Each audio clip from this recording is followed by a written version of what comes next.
Although Malaysia's auto industry is currently going through a rough patch, Bermaz Auto Bhd has somehow managed to preserve its volumes.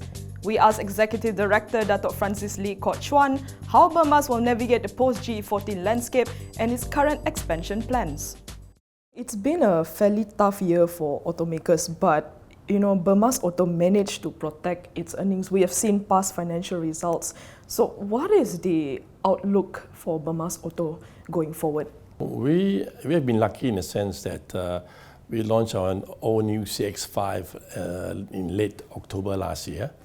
That's been very well received throughout the whole Malaysia and also East Malaysia.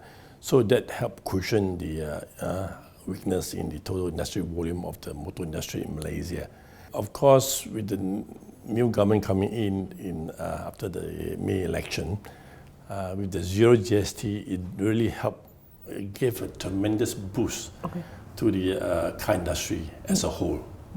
We have got very heavy bookings until end of the year, and surprisingly, even after the SST was implemented on 1st of September, we still got a lot of bookings. It's not like come September we got zero bookings. I mean, it's not as much as what we had before. We still had about 300-400 bookings, in the last few weeks. And in October, last few days, we still also got bookings. So this is very good for us. And the best-selling model is CX-5. I mean, 70-75% of my model comes from this model.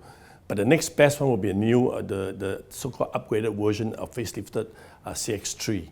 That is also very well received. So that will be the second best-selling model in the group. Another point to note is that Bermaz Auto said that it would absorb the SST, but for how long and what will the impact be from this move?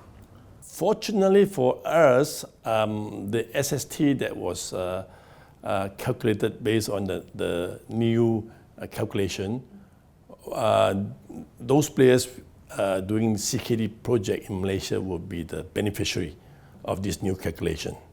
So Bermaz Motor will be one of the beneficiaries of this new calculation, whereby the SST is not as drastic as before. So the absorption by Bermaz Motor is very small and very minimal. The impact to our bottom line will also be very minimal. So it's a good move.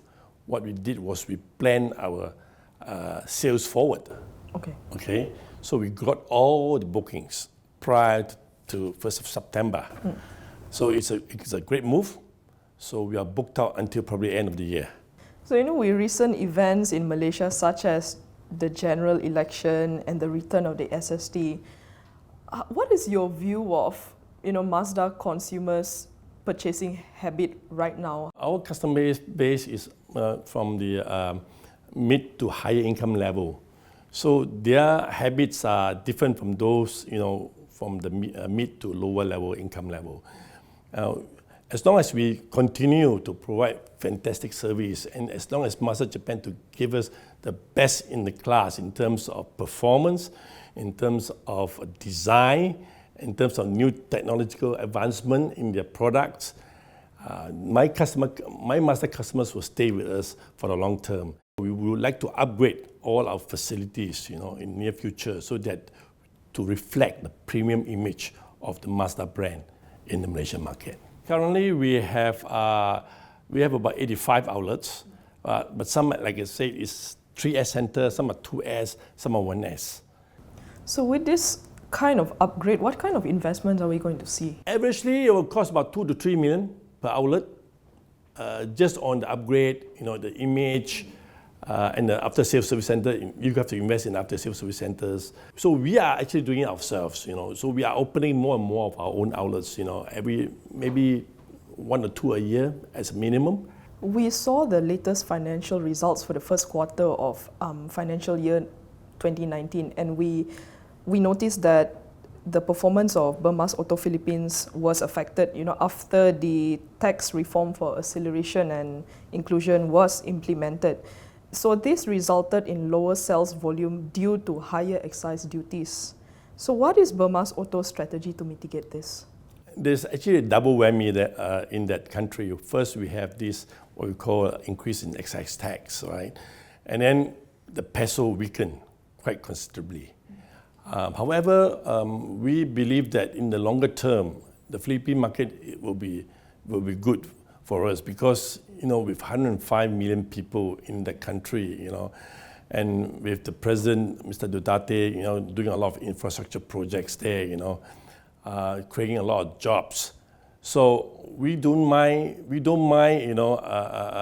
suffering now, but in the next 2 to 3 years, especially when we launch our new CX-8, which is a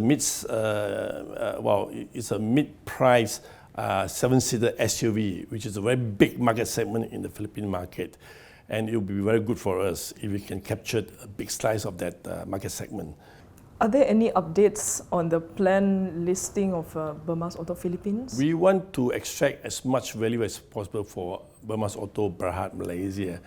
Now, obviously, with the downturn in the auto industry in the Philippine market, if you go out to list now, it would not be extracting too much value. We rather wait, and we can wait because Malaysia is making fantastic volume and fantastic bottom line as well.